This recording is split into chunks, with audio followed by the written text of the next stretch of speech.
Number 90. Written by Bithia Mary Croker. Narrated by Pablo Oliver. For a period extending over some years, a notice appeared periodically in various daily papers. It read, "To let furnished, for a term of years, at a very low rental, a large old-fashioned family residence, comprising 11 bedrooms, 4 reception rooms, dressing rooms, 2 staircases, complete servants' offices, ample accommodation for a gentleman's establishment, including 6-stall stable, coach house, etc." This advertisement referred to number 90. Occasionally you saw it running for a week or a fortnight at a stretch, as if it were resolved to force itself into consideration by sheer persistency. Sometimes for months I looked for it in vain. Other folk might possibly fancy that the effort of the house agent had been crowned at last with success, that it was let, and no longer in the market. I knew better. I knew that it would never find a tenant. I knew that it was passed on as a hopeless case from house agent to house agent. I knew that it would never be occupied, save by rats, and, more than this, I knew the reason why. I will not say in what square, street, or road number 90 may be found, nor will I divulge to human being its precise and exact locality, but this I'm prepared to state, that it is positively in existence, is in Charleston, and is still empty. 20 years ago this very Christmas, I was down from New York visiting my friend, John Hollyoake, a civil engineer from Charleston. We were guests at a little dinner party in the neighborhood of the South Battery. Conversation became very brisk as the champagne circulated, and many topics were started, discussed, and dismissed. We talked on an extraordinary variety of subjects. I distinctly recollect a long argument on mushrooms. Mushrooms, murders, racing, cholera. From cholera we came to sudden death, from sudden death to churchyards, and from churchyards it was naturally but a step to ghosts. John Hollyoake, who was the most vehement, the most incredulous, the most jocular, and the most derisive of the anti-ghost faction, brought matters to a climax by declaring that nothing would give him greater pleasure than to pass a night in a haunted house, and the worse its character, the better he would be pleased. His challenge was instantly taken up by our somewhat ruffled host, who warmly assured him that his wishes could be easily satisfied, and that he would be accommodated with a night's lodging in a haunted house within 24 hours, in fact, in a house of such a desperate reputation that even the adjoining mansions stood vacant. He then proceeded to give a brief outline of the history of number 90. It had once been the residence of a well-known county family. But what evil events had happened therein, tradition did not relate. On the death of the last owner, a diabolical-looking aged person much resembling the typical wizard, it had passed into the hands of a kinsman, resident abroad, who had no wish to return to Charleston, and who desired his agents to let it, if they could. A most significant condition. Year by year went by, and still this highly desirable family mansion could find no tenant, although the rent was reduced, and reduced, and again reduced, to almost zero. The most ghastly whispers were afloat. The most terrible experiences were actually proclaimed on the housetops. No tenant would remain, even gratis, and for the last 10 years this handsome, desirable town family residence had been the abode of rats by day, and something else by night. So said the neighbors. Of course it was the very thing for John, and he snatched up the gauntlet on the spot. He scoffed at its evil repute and solemnly promised to rehabilitate its character within a week. I was charged by our host to serve as a witness, to verify that John Hollyoake did indeed spend the night at number 90. The next night at 10 o'clock, I found myself standing with John on the steps of the notorious abode. But I was not going to remain. The carriage that brought us was to take me back to my respectable chambers. This ill-fated house was large, solemn-looking, and gloomy. A heavy portico frowned down on neighboring barefaced hall doors.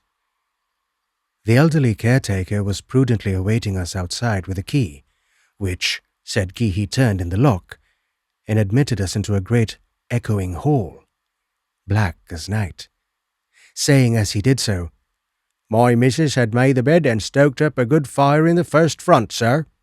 Your things is all laid out, and I hope you'll have a comfortable night, sir."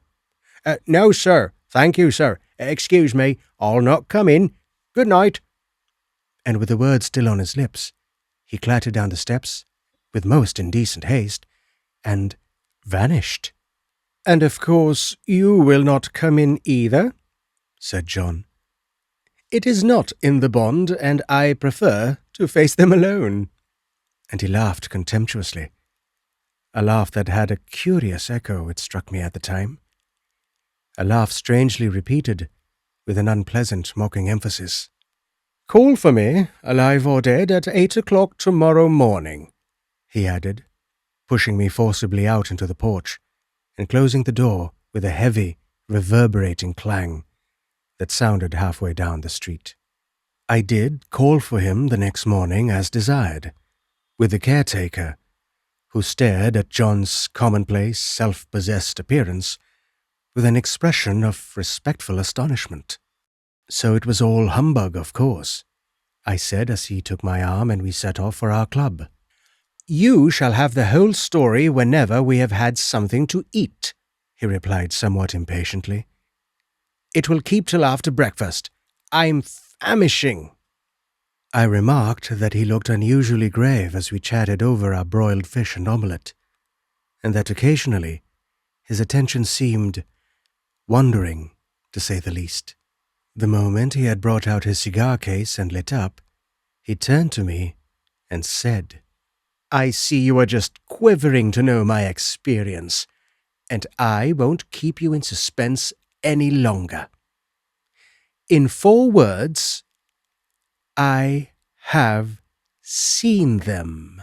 I merely looked at him with widely parted mouth and staring interrogative eyes.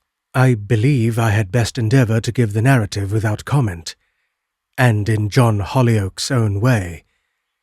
This is, as well as I can recollect, his experience word for word.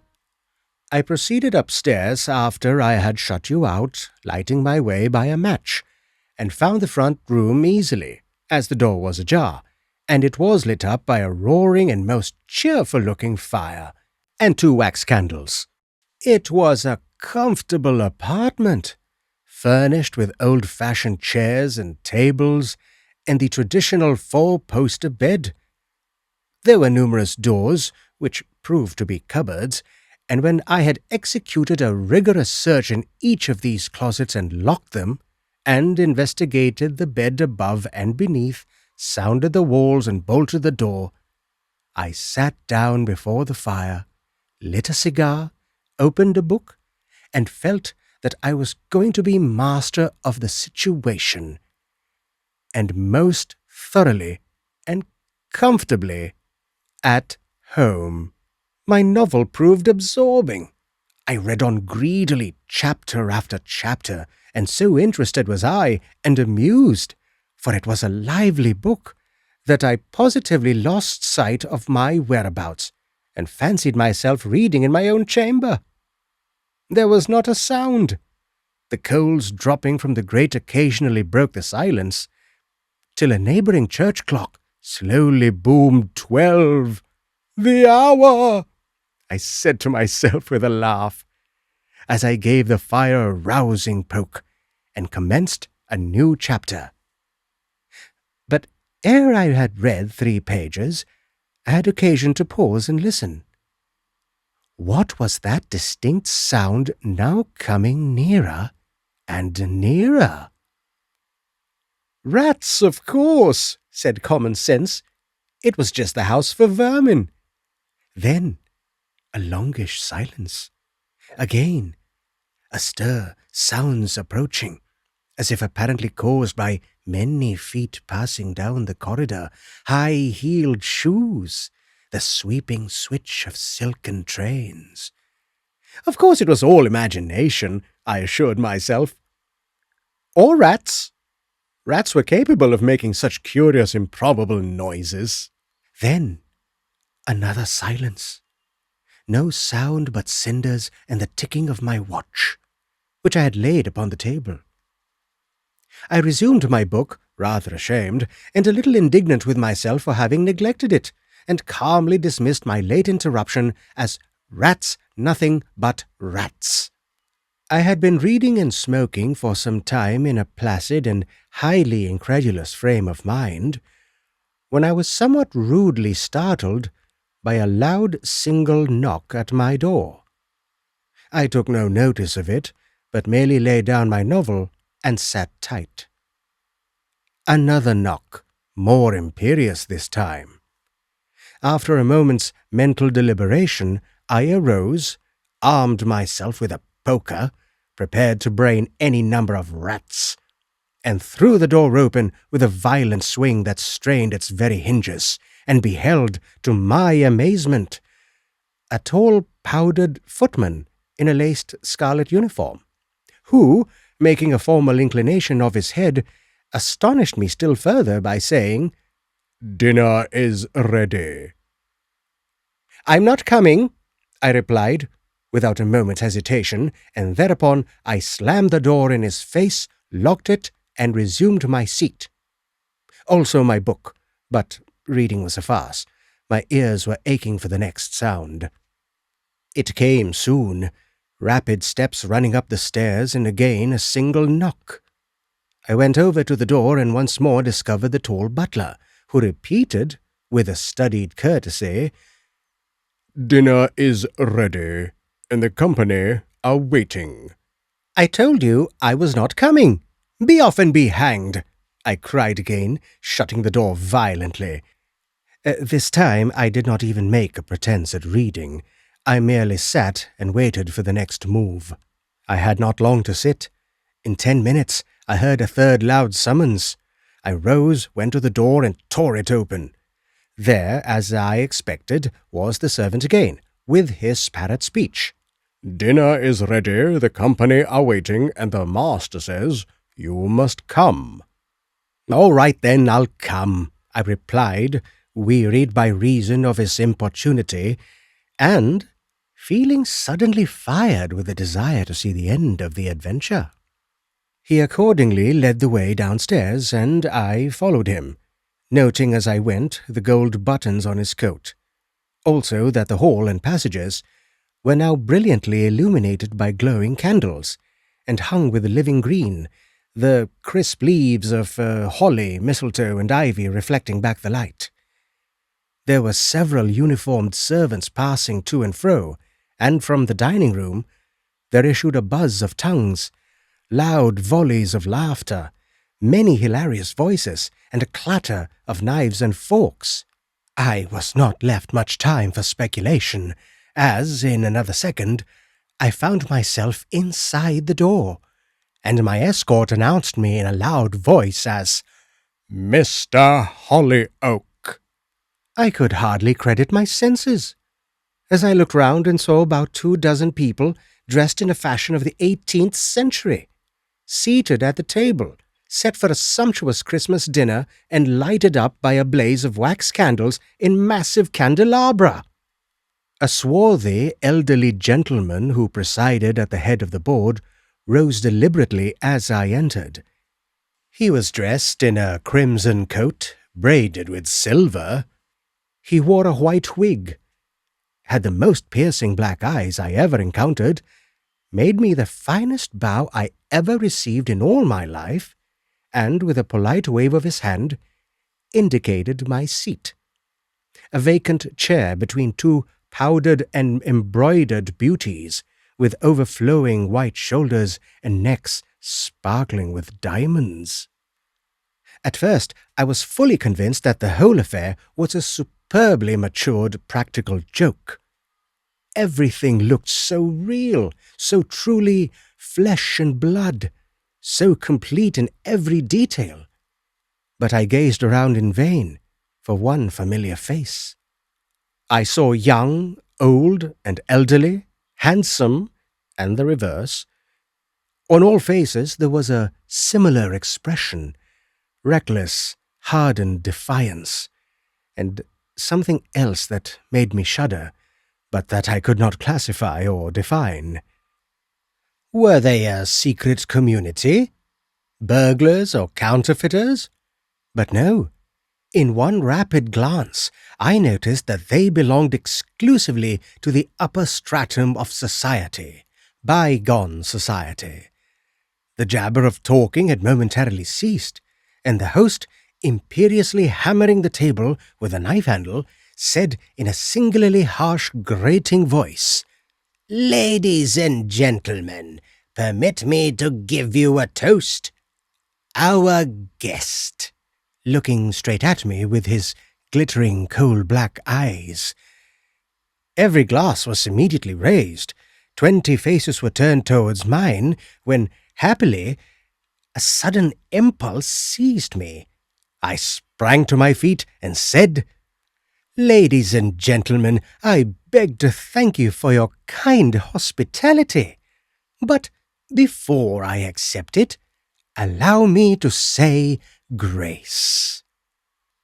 I did not wait for permission, but hurriedly repeated a Latin benediction. Ere the last syllable was uttered, in an instant there was a violent crash, an uproar, a sound of running, of screams, groans, and curses, and then utter darkness. I found myself standing alone by a big mahogany table, which I could just dimly discern by the aid of a street lamp that threw its meagre rays into the great empty dining room from 2 deep and narrow windows. I must confess that I felt my nerves a little shaken by this instantaneous change from light to darkness, from a crowd of gay and noisy companions to utter solitude and silence. I stood for a moment, trying to recover my mental balance. I rubbed my eyes hard to assure myself that I was wide awake. And then I placed this very cigar case in the middle of the table, as a sign and token that I had been downstairs, which cigar case I found exactly where I left it this morning, and then went and groped my way into the hall and regained my room. I met with no obstacle en route. I saw no one. But as I closed and double-locked my door, I distinctly heard a low laugh outside the keyhole, a sort of suppressed, malicious titter that made me furious. I opened the door at once.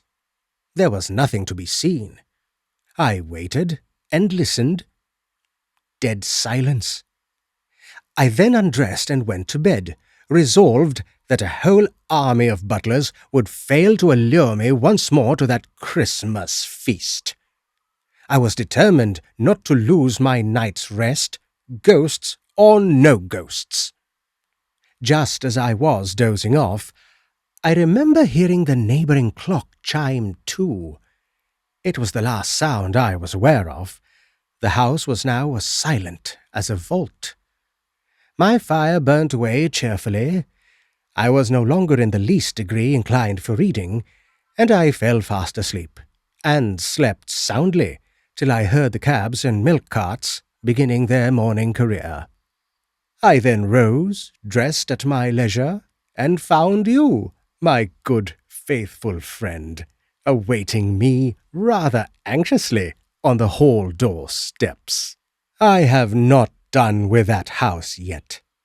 I'm determined to find out who these people are and where they come from. I shall sleep there again tonight, along with my bulldog, and you will see that I shall have news for you tomorrow morning, if I am still alive to tell the tale," he added with a laugh. In vain I would have dissuaded him. I protested, argued, and implored. I declared that rashness was not courage, that he had seen enough, that I, who had seen nothing and only listened to his experiences, was convinced that number 90 was a house to be avoided. I might just as well have talked to my umbrella. So once more I reluctantly accompanied him to his previous night's lodging. Once more I saw him swallowed up inside the gloomy, forbidding-looking, re-echoing hall. I then went home in an unusually anxious, semi-excited, nervous state of mind. I lay wide awake, tumbling and tossing hour after hour, a prey to the most foolish ideas I would have laughed to scorn in daylight. More than once, I was certain that I heard John Hollyoake distractedly calling me, and I sat up in bed and listened intently. Of course, it was fancy, for the instant I did so, there was no sound. At the first gleam of winter dawn, I rose, dressed, and swallowed a cup of good strong coffee to clear my brain from the misty notions it had harbored during the night. And then I invested myself in my warmest topcoat and set off for number 90. Early as it was but 7:30, I found the caretaker was before me, pacing the pavement, his face drawn with a melancholy expression. I was not disposed to wait for 8 o'clock. I was too uneasy and too impatient for further particulars of the Christmas dinner party. So I rang with all my might and knocked with all my strength. No sound within, no answer. But John was always a heavy sleeper. I was resolved to arouse him all the same, and knocked and rang and knocked incessantly for fully 10 minutes. I then stooped down and applied my eye to the keyhole. I looked steadily into the aperture till I became accustomed to the darkness, and then it seemed to me that another eye, a very strange, fiery eye, was glaring into mine from the other side of the door. I removed my eye and applied my mouth instead, and shouted with all the power of my lungs, "John! John Hollyoake!" How his name echoed and re-echoed up through that dark and empty house. "He must hear that," I said to myself, as I pressed my ear closely against the lock and listened with throbbing suspense. The echo of Hollyoake had hardly died away when I swear I distinctly heard a low, sniggering, mocking laugh. That was my only answer. That, and a vast, unresponsive silence. I was now quite desperate. I shook the door frantically with all my strength. I broke the bell. In short, my behavior was such that it excited the curiosity of a police officer who crossed the road to know. "What was up?" "I want to get in," I panted, breathless with my exertions. "You'd better stay where you are," said the police officer. "The outside of this house is the best of it. There are terrible stories." "But there is a gentleman inside it," I interrupted impatiently. "He slept there last night, and I can't wake him. He has the key." "Oh, you can't wake him?" returned the police officer gravely. "Then we must get a locksmith." But already the thoughtful caretaker had procured one, and already a considerable and curious crowd surrounded the steps. After 5 minutes of maddening delay, the great heavy door was opened and swung slowly back, and I instantly rushed in, followed less frantically by the police officer and the caretaker. I had not far to seek John Hollyoake. He and his dog were lying at the foot of the stairs. Both stone dead?